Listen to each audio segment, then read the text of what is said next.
सो hey everyone, हम लोग पढ़ रहे थे बिहार जीके। और बिहार जीके में जो हम लोग पढ़ रहे थे साथियों, वो पढ़ रहे थे बिहार का इतिहास। तो इसका 4 लेक्चर ऑलरेडी आपको मैं डाल चुका हूँ। आज 5th लेक्चर होने वाला है। और मैं आपको और एक बात बता दूं कि बिहार कार्यालय प्रचारी के लिए भी मैं क्लास लेकर आ रहा हूँ। तो अगर आप नए होंगे तो चैनल को सब्सक्राइब कर लीजिएगा। इसी तरीके से बिहार के जितने भी एग्जाम होते हैं धीरे धीरे करके मैं सबका एग्जाम का प्रिपरेशन आपको करवाऊंगा। तो आइए आज की इस क्लास को शुरू करते हैं। आज हमारा बिहार का इतिहास का 5th लेक्चर होने वाला है। ओके, तो देखिए पहला सवाल क्या कहता है साथियों कि बिहार में सबसे प्राचीन महाजनपदों में से एक अंग का उल्लेख किस बौद्ध ग्रंथ में मिलता है। बिहार में सबसे प्राचीन महाजनपदों में से एक अंग का जो उल्लेख है वो किस बौद्ध ग्रंथ में मिलता है मेरे साथियों। तो किसमें मिलता है? तो अगुंतर निकाय में। किसमें? अगुंतर निकाय में महाजनपदों का एक अंग का उल्लेख बौद्ध ग्रंथ में मिलता है। किसमें? अगुंतम निकाय में। ओके, नेक्स्ट सवाल है मेरे भाई कि प्राचीन बिहार का अंग महाजनपद किस नदी के तट पर विकसित हुआ था। प्राचीन बिहार का जो अंग महाजनपद है, अंग महाजनपद वो किस नदी तट के तट पर जो है वह विकसित हुआ तो चंपा नदी के तट पे। कहा मेरे साथियों?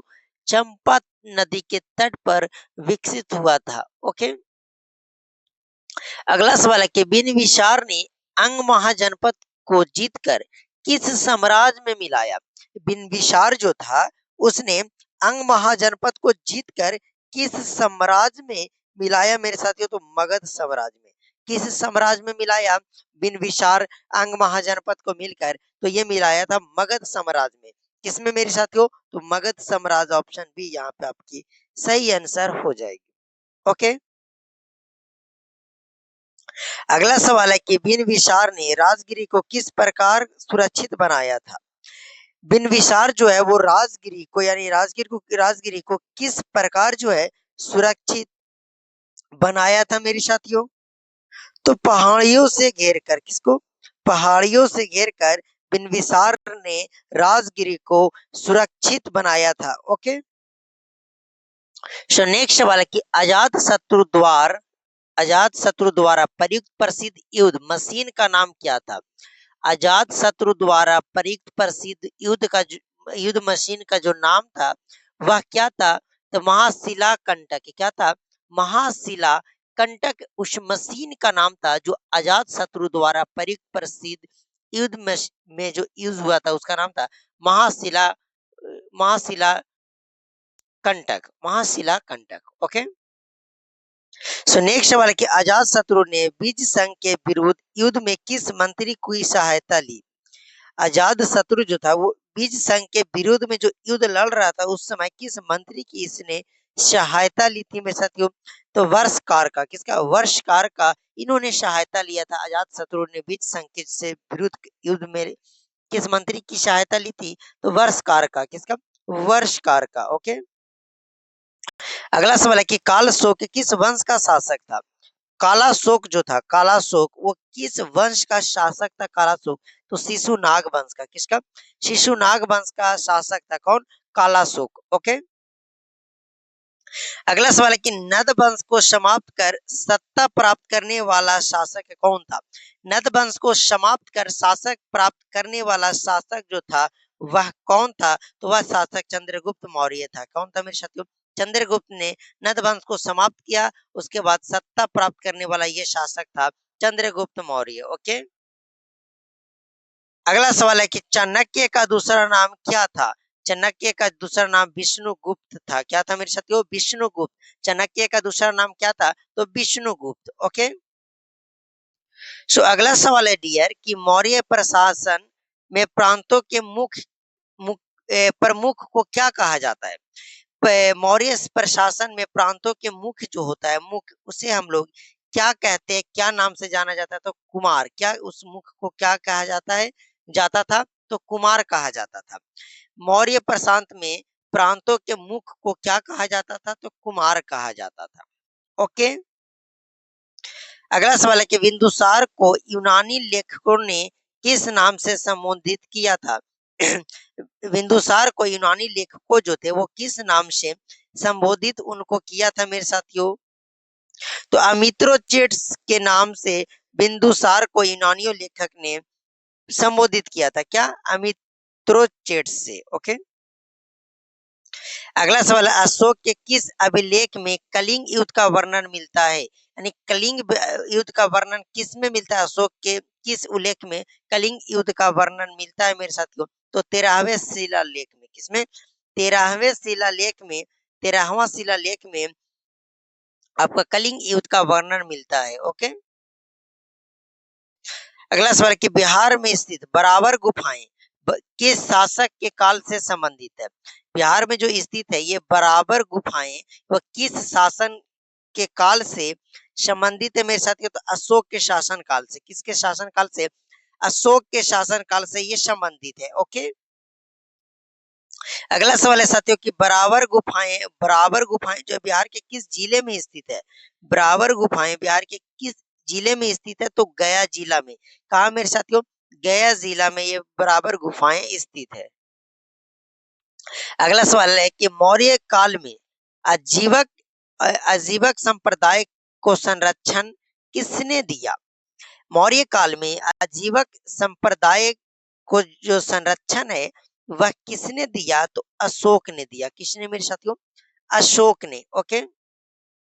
अगला सवाल है, गुप्त काल में बिहार का प्रमुख प्रशासनिक केंद्र कौन था? गुप्त काल में बिहार का प्रमुख प्रशासनिक केंद्र जो था मेरे साथियों वह कौन था? तो पाटलिपुत्र था। कौन था? पाटलिपुत्र था। गुप्त काल में बिहार का प्रमुख प्रशासनिक केंद्र कौन था? तो गुप्त काल पाटलिपुत्र था। ओके। गुप्त काल में बिहार का प्रमुख प्रशासनिक केंद्र कौन था? तो पाटलिपुत्र था। अगला सवाल है कि कविराज मार्ग किस काल की प्रसिद्ध साहित्य की परंपरा से जुड़ा है? क्या है सवाल कि कविराज मार्ग किस काल के प्रसिद्ध साहित्यिक परंपरा से जुड़ा हुआ है मेरे साथियों? तो गुप्त काल। किस काल से? तो गुप्त काल के से जुड़ा हुआ है। अगला सवाल है कि गुप्त काल में बिहार में विज्ञान एवं गणित का विकास का प्रमुख केंद्र क्या था? गुप्त काल में यानी गुप्त काल के समय में जो बिहार में विज्ञान एवं गणित का के विकास का जो प्रमुख केंद्र था वह क्या था? तो नालंदा था। क्या था मेरे साथियों? नालंदा था। ओके। सो नेक्स्ट सवाल है कि नालंदा विश्वविद्यालय में प्रवेश के लिए विद्यार्थियों को किससे गुजरना पड़ता था? नालंदा विश्वविद्यालय में विद्यार्थियों को जो प्रवेश अगर करना नालंदा विश्वविद्यालय में तो उन्हें किससे गुजरना पड़ता था मेरे साथियों? तो शस्त्र तार से। नेक्स्ट क्वेश्चन है कि हेवेनसोंग भारत कब आया था? हेवेनसोंग जो था यह भारत कब आया था? तो 7वीं शताब्दी में। कब? 7वीं शताब्दी में हेवेनसोंग जो है वह भारत आया था। ओके। अगला सवाल है कि पाल वंश के किस शासक ने बिहार और बंगाल को एकजुट किया? पाल वंश के किस शासक ने बिहार और बंगाल को एकजुट किया मेरे साथियों? तो धर्मपाल ने। किस शासक ने? तो धर्मपाल ने बिहार और बंगाल को एकजुट किया था। नेक्स्ट सवाल है कि धर्मपाल ने किस प्रसिद्ध बौद्ध संस्थान को संरक्षण दिया? धर्मपाल ने किस प्रसिद्ध बौद्ध संस्थान को संरक्षण दिया मेरे साथियों? तो विक्रमशिला। किसका? विक्रमशिला को इसने संरक्षण दिया था। ओके। अगला सवाल कि पाल काल में बिहार किस धर्म का प्रमुख केंद्र था? पाल काल में यानी पाल काल में जो बिहार किस धर्म का जो था वह आपका प्रमुख था? तो बौद्ध धर्म का प्रमुख था। किस धर्म का प्रमुख था? तो बौद्ध धर्म का प्रमुख था। अगला सवाल है कि बिहार में सेन वंश का प्रभाव मुख्यतः किस क्षेत्र में रहा? बिहार में सेन वंश का प्रभाव जो है वह मुख्यतः किस क्षेत्र में रहा? तो मिथिला के क्षेत्र में। किस क्षेत्र में रहा? तो मिथिला क्षेत्र में। ओके। अगला सवाल कि मिथिला में कर्णट वंश का संस्थापक कौन था? मिथिला में कर्णट वंश का जो संस्थापक था मेरे साथियों वह कौन था? तो न्यायदेव। कौन था? न्यायदेव जो थे ये मिथिला में कर्णट वंश का संस्थापक थे। अगला सवाल है कि हरि सिंह देव किस वंश का शासक थे? हरि सिंह देव जो थे वो किस वंश के शासक थे? तो कर्णट वंश का। किसका? कर्नाट वंश का शासक था। अगला सवाल कि बिहार में मुस्लिम शासन स्थापित करने के बाद बख्तियार खिलजी ने अपनी राजधानी कहाँ बनाई? क्वेश्चन है कि बिहार में मुस्लिम शासन स्थापित करने के बाद बख्तियार जो खिलजी है वो अपना राजधानी कहाँ बनाई? तो कहाँ बनाया मेरे साथियों?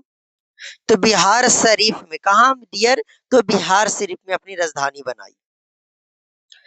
अगला सवाल है कि बिहार शरीफ का प्राचीन नाम क्या था? बिहार शरीफ को और पुराने में किस नाम से जाना जाता था?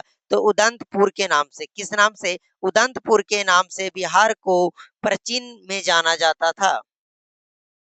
अगला सवाल है कि उदंतपुर विश्वविद्यालय की स्थापना किस पाल शासक ने की थी? उदंतपुर विश्वविद्यालय की जो स्थापना है वो किस पाल शासक ने किया था? तो गोपाल ने। किसने? गोपाल ने। अगला सवाल है कि मध्यकालीन बिहार में सूफी आंदोलन का प्रमुख केंद्र कौन था?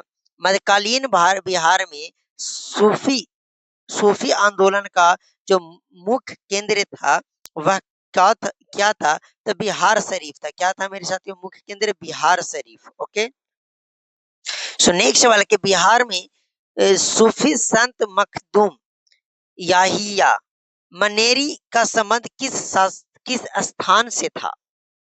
किस स्थान से है? बिहार में मुफी संत मखदूम याहिया मनेरी का संबंध किस स्थान से है? तो मनेर से। किससे है मेरे साथियों? तो मनेर से। अगला सवाल कि शेरशाह सूरी ने प्रशासनिक सुधार के लिए किस व्यवस्था को मजबूत किया? शेरशाह सूरी ने प्रशासनिक सुधार के लिए किस व्यवस्था को मजबूत किया मेरे साथियों? तो डाक एवं सड़क व्यवस्था का। किसका? डाक एवं सड़क व्यवस्था को मजबूत किया। अगला सवाल है कि शेरशाह द्वारा निर्मित प्रसिद्ध सड़क का दूसरा नाम क्या है? शेरशाह द्वारा बनाया गया मतलब निर्मित प्रसिद्ध सड़क का जो दूसरा नाम है वो क्या है? तो ग्रैंड ट्रैंक रोड, जिसको हम लोग जीटी रोड के भी नाम से जानते हैं। ये कौन बनाया था? तो शेरशाह सूरी ने ही बनवाया था। ओके, अगला सवाल क्या? अंग्रेजों ने बिहार में अस्थाई बंदोबस्त कब लागू किया? अंग्रेजों ने बिहार में अस्थाई बंदोबस्त कब लागू किया? तो 1793 ईस्वी में। कब मेरे साथियों? तो 1793 ईस्वी में अंग्रेजों ने बिहार में अस्थाई बंदोबस्त लागू किया। अगला सवाल क्या? अस्थाई बंदोबस्त लागू करने वाला गवर्नर जनरल कौन था? अस्थाई बंदोबस्त लागू करने वाला गवर्नर जनरल कौन था? तो लॉर्ड कॉर्नवालिस। कौन था? लॉर्ड कॉर्नवालिस जो था, इसने अस्थाई बंदोबस्त को लागू किया था बिहार में। ओके, अगला सवाल कि बिहार में वहाबी आंदोलन का प्रमुख केंद्र कौन था? बिहार में वहाबी आंदोलन का प्रमुख केंद्र क्या था? तो पटना था। क्या था मेरे साथियों? पटना।